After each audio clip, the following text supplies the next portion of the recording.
Hi everybody, welcome back. Today's video will be a hard-hitting one, and the truth via bookworm, or then the truth as I know it. Does that mean that I am 101% correct? No, it does not, because on some things I do have proof, on others I don't. And most of the things I know or think I know come from other people. Some I have known for years, some are mere online contacts, and even though I have some that I trust more than others as far as these online contacts go, I still do not know them.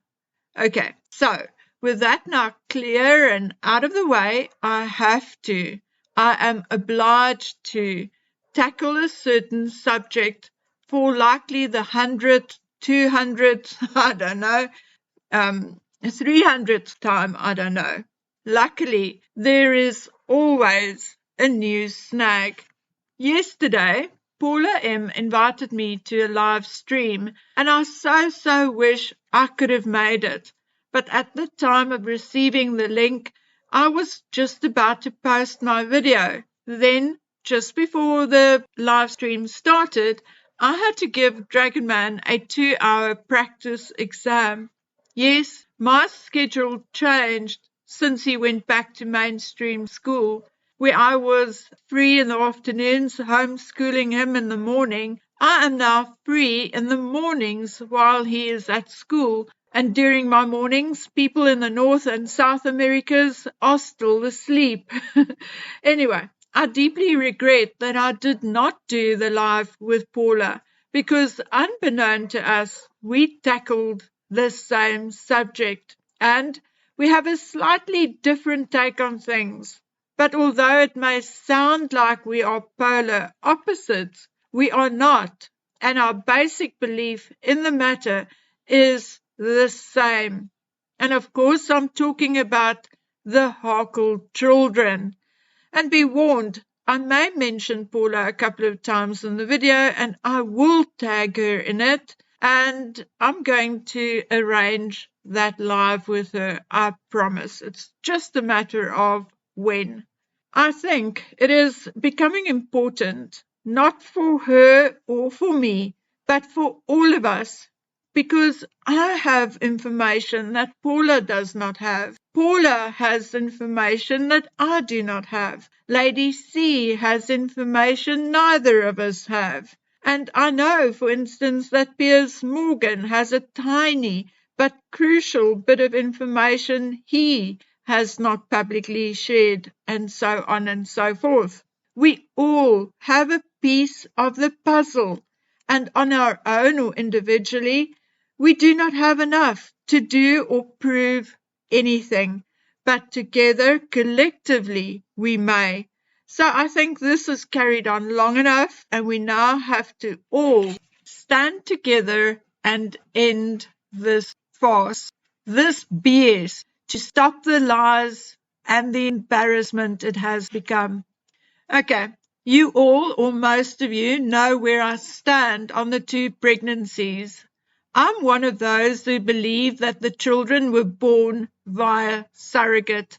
I believe Archie has both Meghan and Harry's DNA, but I do not believe the same of Lily. I think Lily may have Harry's DNA, but could be from a donor egg. I think Lily is what is termed a designer baby. Meghan wanted a girl, and a girl to resemble Diana, even if just a little, either blonde hair or blue eyes, or preferably both. I believe Meghan's eggs were depleted by the time they tried for Lily, and secondly, she wanted to ensure light hair and blue eyes, and therefore, even if she had eggs left, she would still have used a donor egg, donor DNA. The other alternative that I am considering is that Lily was 100% adopted. Okay, so that is what I believe. Now, am I 100% delusional? I don't think so. and I'm quickly going to list the reasons why I don't think so. Number 1, we had the strange bump scenario, bigger at 5 months than at 8 months, etc., etc. Disappearing when she sits down, wiggling from side to side when she walked. I mean, you guys know it all. Going on her haunches at nearly 9 months with her knees together, getting up without assistance, a popping sound as she got up at Mayhew, and a bump that looked like a drop to her knees in that red and purple outfit. But guys, according to a brilliant solicitor, the bump scenario will not stand up in a court of law unless someone comes out and provides proof, testimony under oath, or maybe even a photograph, a receipt, anything to prove that she wore a moon bump. Only with that in hand can we use the bump as reason for our belief in surrogacy or adoption. And I'm going to come back to this point later, because the legal implications, if it can be proved that Megan wore a moon bump, are huge and does not only influence the line of succession. But for now, let's move on. Number 2, there were many other signs from other members of the royal family that something was wrong or not quite right.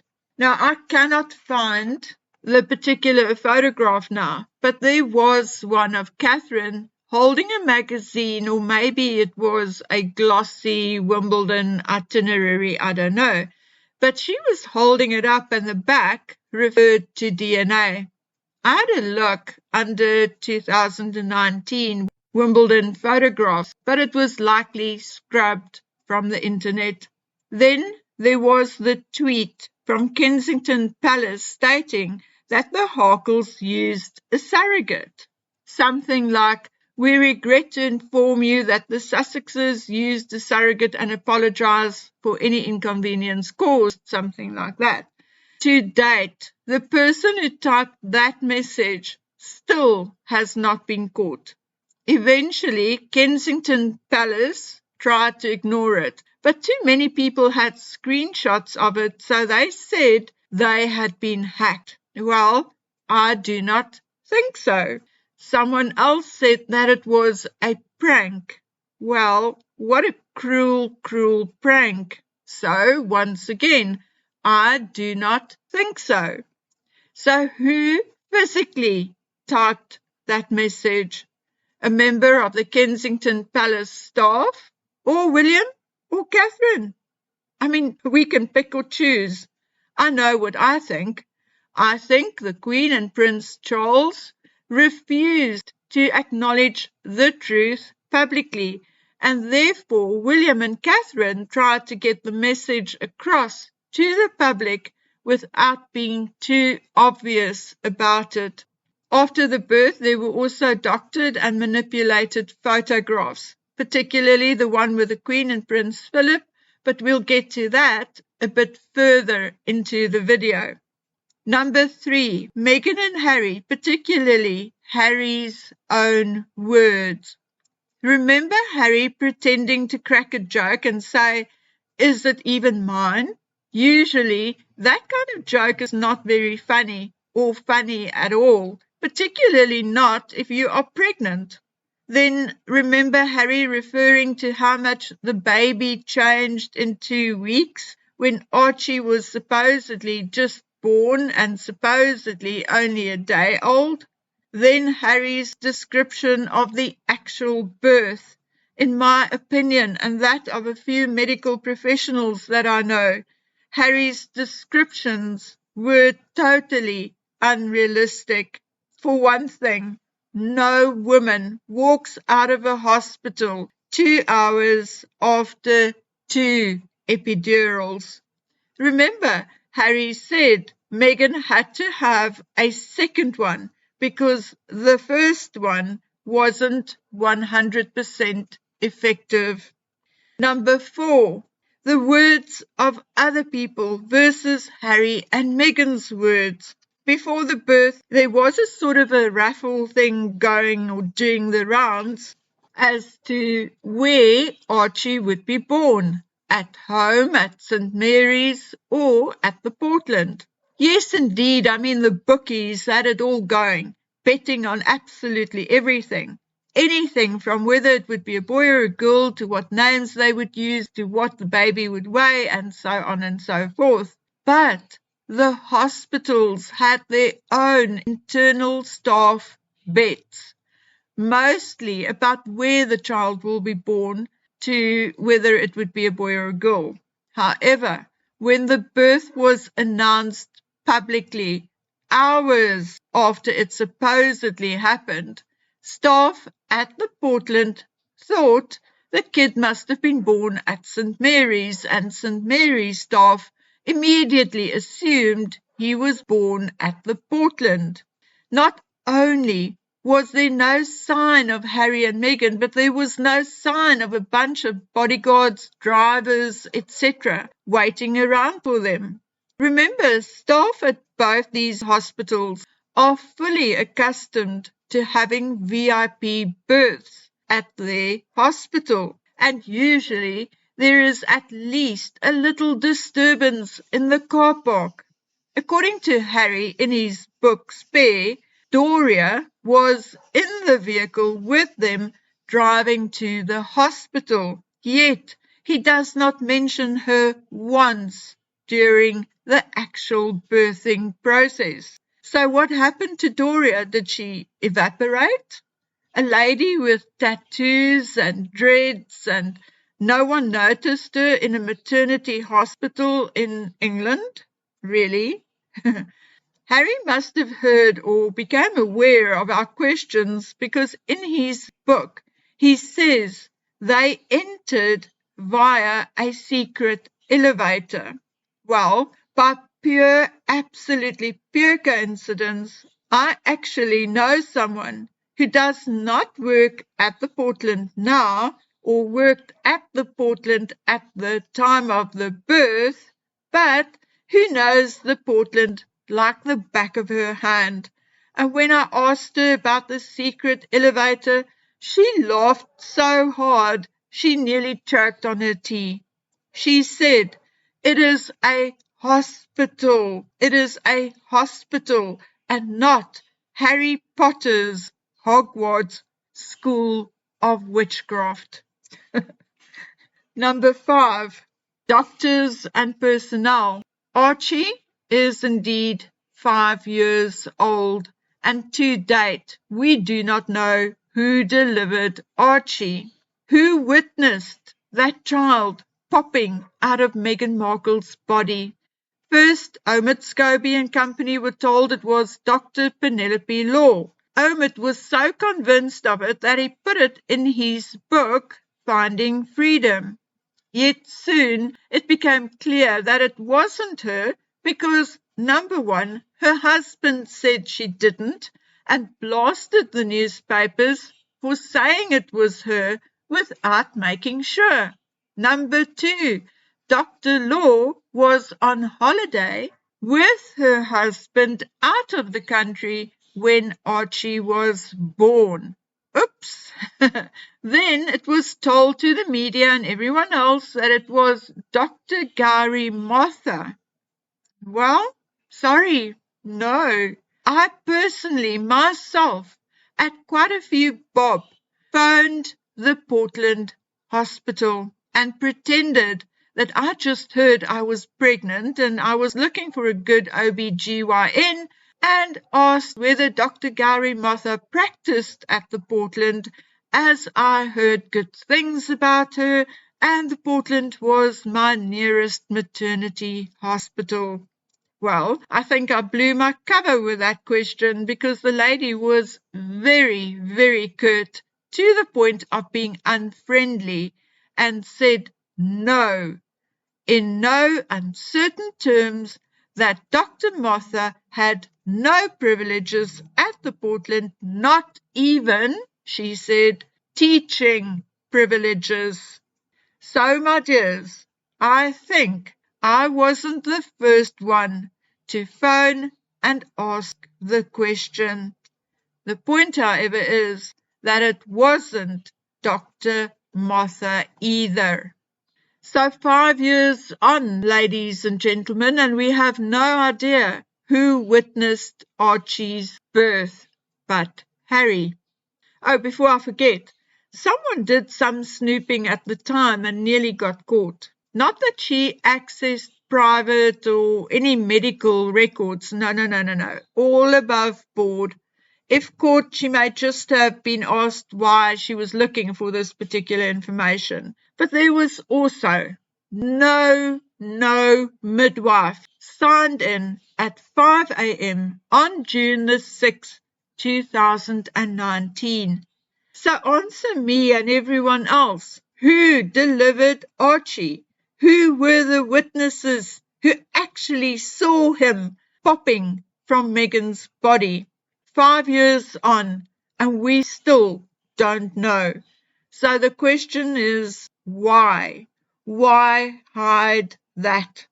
By making public the doctor or midwife or doctors who delivered Archie, it will purely put rumours to the rest and will not influence Archie or anyone else's safety. As a matter of fact, if I was a doctor, I would have been proud to deliver a royal baby. I would want it to be public knowledge. So why the secrecy? What about the actual birth has to be kept secret? Why would the doctor not want his or her name out there? Is he or she afraid of awkward questions? Number 6. And now we get to all the other shenanigans. Remember the foot photo? Well, that, my dears, was a generic photo on a different background. So easy to do, even I can do it, and without even using Photoshop. There are a number of apps you can download for free with which you can change a background. Remember the Father's Day photograph with supposedly Harry and a baby Archie peering over his hand?